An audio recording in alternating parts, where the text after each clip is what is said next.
आज तक गोल्ड में इन्वेस्टमेंट का सोवर्ण गोल्ड बॉन्ड एक बेस्ट ऑप्शन था, लेकिन रिजर्व बैंक ऑफ इंडिया के द्वारा सोवर्ण गोल्ड बॉन्ड में इन्वेस्टमेंट को अब डिसकंटिन्यू कर दिया है।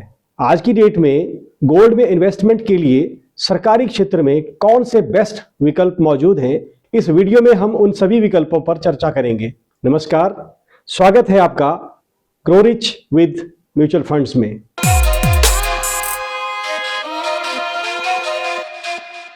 हाल ही में गोल्ड का प्राइस बहुत ज़्यादा बढ़ा है और गोल्ड ने पिछले 2-3 साल में बेहतरीन रिटर्न्स दिए हैं। इससे इन्वेस्टर्स का ध्यान गोल्ड में इन्वेस्टमेंट की तरफ तेजी से बढ़ रहा है और गोल्ड में investment day by day increase होता जा रहा है। ऐसे में ख्याल आता है कि गोल्ड में इन्वेस्टमेंट के कौन कौन से तरीके हैं और कौन सा तरीका सबसे बेहतर है। सबसे पहले बात करते हैं कि गोल्ड में इन्वेस्टमेंट के कौन कौन से तरीके मौजूद हैं। गोल्ड में इन्वेस्टमेंट करने के मेनली 4 तरीके हैं, जिसमें सबसे बढ़िया तरीका है सोवर्ण गोल्ड बॉन्ड में इन्वेस्टमेंट करना। लेकिन अभी रिजर्व बैंक ऑफ इंडिया ने इसे डिसकंटिन्यू कर दिया है और अब इसमें इन्वेस्टमेंट नहीं हो पा रही है। सोवर्ण गोल्ड बॉन्ड के बाद जो दूसरा पसंदीदा तरीका है वो है गोल्ड ETF और तीसरा तरीका है गोल्ड म्यूचुअल फंड्स और महिलाओं का सबसे पसंदीदा तरीका है फिजिकल गोल्ड, चाहे वो ज्वेलरी के रूप में हो या फिर 24 कैरेट गोल्ड के रूप में। मैं सबसे पहले आपको डिस्क्लेमर दे दूं कि इस वीडियो में मैं जिन भी तरीकों की बात कर रहा हूं वो सिर्फ एजुकेशन पर्पस के लिए हैं। इनमें से किसी भी तरीके में इन्वेस्टमेंट करने के लिए आप अपने फाइनेंशियल एडवाइजर की सलाह ले सकते हैं या खुद से स्टडी कर सकते हैं। मैं जिन 2 सरकारी विकल्पों के बारे में बात करने जा रहा हूं, इन 2 ऑप्शंस में भी जो सबसे बेस्ट है उसके बारे में भी बात करेंगे। इन सब मुद्दों के साथ इस बात पर भी चर्चा करेंगे कि क्या आज का समय गोल्ड में इन्वेस्ट करने का सही समय है या गोल्ड के प्राइस हाइक में एक सैचुरेशन पॉइंट आ गया है। आज से पहले जब भी गोल्ड में इन्वेस्टमेंट करने के बारे में बात की जाती थी तो हमेशा यही कहा जाता था कि गोल्ड के रिटर्न्स इक्विटी के रिटर्न्स से कम होते हैं, इसलिए गोल्ड को अपने पोर्टफोलियो में तो जरूर रखना चाहिए, लेकिन अपने पोर्टफोलियो का मैक्सिमम पार्ट इक्विटी में ही रखना चाहिए। पिछले 1-1.5 साल से इक्विटी ने बहुत कम रिटर्न्स दिए हैं, इसके मुकाबले में गोल्ड के रिटर्न्स बहुत अच्छे रहे हैं। पिछले 1 से 1.5 साल में गोल्ड ने अपने इन्वेस्टर्स को 100% से भी ज्यादा के रिटर्न्स दिए हैं और आज जब गोल्ड के प्राइस 1.25 लाख रुपए को टच कर रहे हैं तो सभी इन्वेस्टर्स के मन में एक ख्याल आ रहा है क्यों ना हम भी गोल्ड में इन्वेस्टमेंट करें। Gold ETF, gold mutual funds और फिजिकल गोल्ड के इन विकल्पों में क्या है इन्वेस्टमेंट के बेहतरीन विकल्प और उनमें से कौन से विकल्प हैं सरकारी विकल्प जो आपको देते हैं सुरक्षा की गारंटी। इस पर बात करने से पहले अगर अभी तक आपने वीडियो को लाइक नहीं किया है तो वीडियो को कर दीजिए लाइक और चैनल को कर दीजिए सब्सक्राइब। डिस्कशन को आगे बढ़ाने से पहले आप कमेंट करके यह बताएं कि आपको क्या लगता है कि आज का समय गोल्ड में इन्वेस्टमेंट के लिए एक राइट टाइम है या अभी कुछ वेट कर लेना चाहिए। तो चलिए बात करते हैं गोल्ड में इन्वेस्टमेंट के सभी विकल्पों की और साथ में बात करते हैं उन 2 सरकारी विकल्पों की जिसमें आप अपने इन्वेस्टमेंट को कंसीडर कर सकते हैं। दोस्तों, हम जानते हैं कि स्टेट बैंक ऑफ इंडिया एक सरकारी क्षेत्र का बैंक है। सरकारी बैंक में जो स्कीम्स चलती हैं वो सरकारी क्षेत्र की स्कीम्स ही मानी जाती हैं। जिन स्कीम्स की मैं बात कर रहा हूँ वे स्टेट बैंक ऑफ इंडिया से ही संबंधित हैं, इसलिए ही इन्हें मैं सरकारी स्कीम्स कह रहा हूँ। गोल्ड में निवेश करने के लिए स्टेट बैंक ऑफ इंडिया की कौन-कौन सी स्कीम्स हैं, उन स्कीम्स को जानने से पहले मैं आपको ये बता दूं कि मैं उन में से भी जो बेस्ट है और क्यों है, उसे भी आगे चलकर बताऊंगा। स्टेट बैंक ऑफ इंडिया के द्वारा गोल्ड में निवेश के लिए 2 स्कीम्स चलाई जाती हैं। एक है SBI गोल्ड फंड, यह एक म्यूचुअल फंड स्कीम है और दूसरा है state Bank of India gold exchange traded fund, जिसका मतलब है कि ये एक ETF है। ये दोनों ही schemes State Bank of India के द्वारा चलाई जाती हैं। अगर आप गोल्ड म्यूचुअल फंड में निवेश करना चाहते हैं, तो आप अपने फाइनेंशियल एडवाइज़र से या म्यूचुअल फंड एडवाइज़र से इसे ले सकते हैं या आप अपने आप भी state Bank of India AMC की वेबसाइट पे जाकर भी इसको परचेज़ कर सकते हैं। और दूसरा है state Bank of India gold exchange traded scheme. ये आप अपने डीमैट अकाउंट में होल्ड कर सकते हैं और इसे एक शेयर की तरह परचेज और सेल किया जा सकता है। इन दोनों स्कीम्स में बेटर स्कीम कौन सी है और मेरी पर्सनल होल्डिंग कौन सी स्कीम में है, इसे मैं आगे बताता हूँ। अगर हम गोल्ड फंड की बात करते हैं, ये म्यूचुअल फंड है। एसबीआई गोल्ड फंड ने लास्ट 6 मंथ में 27.16% का रिटर्न दिया है, जबकि SBI gold exchange traded scheme ने यानी कि एसबीआई ईटीएफ ने लास्ट 6 मंथ में 25.45% का ही रिटर्न दिया है। इस तरह से हम देखें तो एसबीआई ईटीएफ से ज्यादा रिटर्न एसबीआई म्यूचुअल फंड ने ही दिया है। ऐसा क्यों है?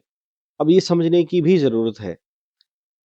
जबकि लोग ईटीएफ में इन्वेस्टमेंट को ज़्यादा अच्छा मानते हैं या म्यूचुअल फंड से बेटर मानते हैं, लेकिन यहाँ पर अगर हम देख रहे हैं तो ईटीएफ ने जहाँ पर 25% का रिटर्न दिया है लास्ट 6 मंथ में, वहीं पर ही एसबीआई गोल्ड फंड ने लास्ट लास्ट 6 मंथ में 27% का रिटर्न दिया है। यानी कि 2% के मार्जिन से ज़्यादा रिटर्न गोल्ड म्यूचुअल फंड ने दिए हैं। ऐसा क्यों है? गोल्ड ईटीएफ में अप या डाउन मूवमेंट गोल्ड प्राइस के अकॉर्डिंग ही होगी। लेकिन म्यूचुअल फंड में क्या होता है? म्यूचुअल फंड में जो फंड मैनेजर होता है, वो अपनी पोजीशंस बनाता है। बीच में उसको लगता है कि कहाँ पर गोल्ड का प्राइस ऊपर जा रहा है, कुछ नीचे जा रहा है, तो वो कुछ ट्रेडिंग एक्टिविटी भी बीच में कर लेता है, प्रॉफिट बुकिंग भी बीच में कर लेता है। इसलिए म्यूचुअल फंड ने 2% के मार्जिन से ज़्यादा रिटर्न्स दिए हैं। हालाँकि ये रिटर्न्स कई बार 2% से भी ज़्यादा का फ़र्क डाल देते हैं, जबकि दोनों ही स्कीम्स में गोल्ड में ही इन्वेस्टमेंट हो रहा है। इसके बावजूद भी दोनों के रिटर्न्स में फ़र्क है। इसका कारण यही होता है। अब आपके मन में क्वेश्चन आ रहा होगा कि म्यूचुअल फंड में तो चार्जेज़ होते हैं, इसमें एक्सपेंस रेशियो होती है, ईटीएफ में तो ऐसा नहीं होता है। मैं तो ये कहता हूँ कि सिर्फ़ आई वॉश है। आई वॉश क्यों है? सही बात तो ये है कि जब आप गोल्ड ईटीएफ में ट्रेड कर रहे हैं, तो आपका ब्रोकर आपसे ब्रोकरेज लेगा और दूसरी बात, जब आप उसको सेल करेंगे, तो वो आपसे डीपी चार्जेस के नाम पर चार्जेस लेता है। ऐसा नहीं है कि वो बिल्कुल फ्री होता है, उसमें भी चार्जेस देने पड़ते हैं। जैसा कि एक शेयर की ट्रेडिंग में चार्जेस लगते हैं, वैसे ही चार्जेस देने पड़ते हैं। और दूसरी बात, जो म्यूचुअल फंड होता है, जैसे एसबीआई गोल्ड डायरेक्ट फंड की हम बात करते हैं, तो इसमें एक्सपेंस रेशियो जो होती है, बहुत कम होती है।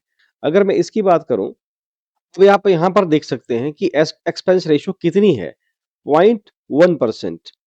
क्या आप 1.1% बचाने के चक्कर में अपना 2 से 2.5% का नुकसान करेंगे?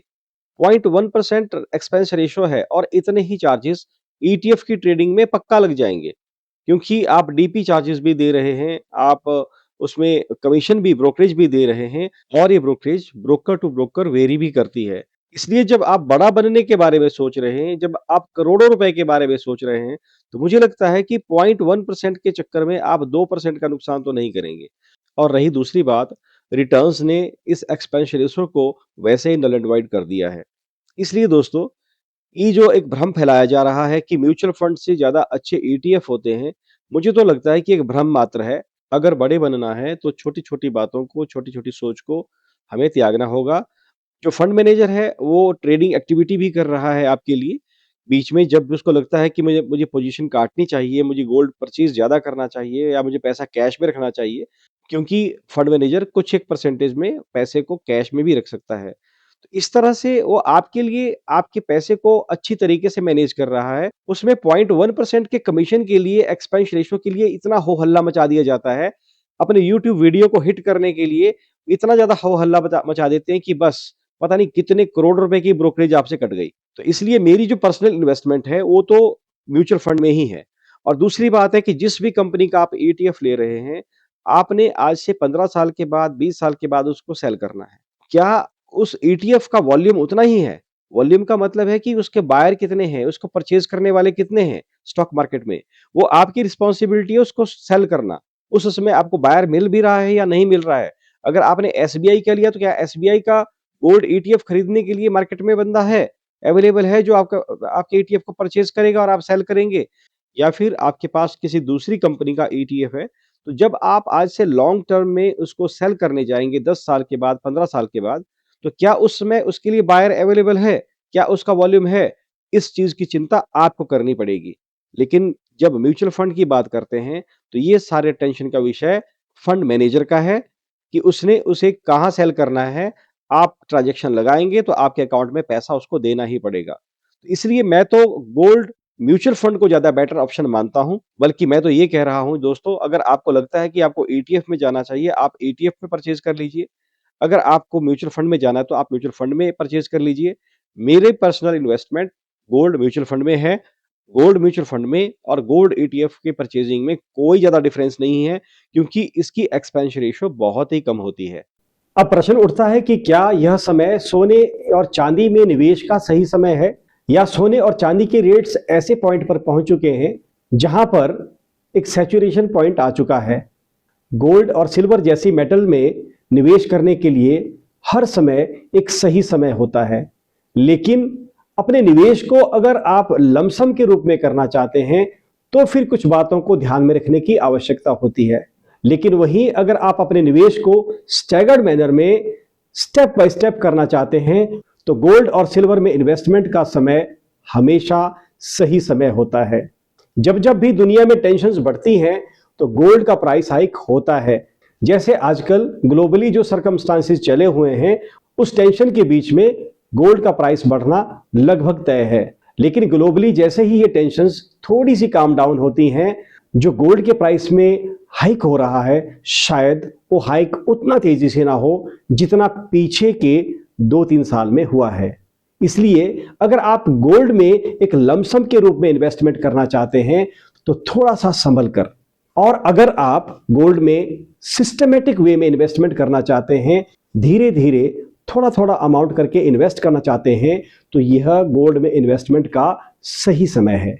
एक डिस्क्लेमर दे देता हूं कि इस वीडियो में मैंने जिन भी फंड्स की बात की है उसमें मेरा पर्सनल इन्वेस्टमेंट भी है, इसलिए मेरी एडवाइस बायस्ड हो सकती है। अपना इन्वेस्टमेंट करने से पहले अपने फाइनेंशियल एडवाइजर की सलाह जरूर ले लें या खुद से स्टडी कर लें। अगर अभी तक आपने वीडियो को लाइक नहीं किया है तो वीडियो को कर दीजिए लाइक और चैनल को कर दीजिए सब्सक्राइब। आपका एक छोटा सा लाइक हमें ऐसे ही क्वालिटी कंटेंट बनाने के लिए मोटिवेट करता है। कमेंट करके बताएं कि गोल्ड में इन्वेस्टमेंट का आपका पसंदीदा विकल्प कौन सा है।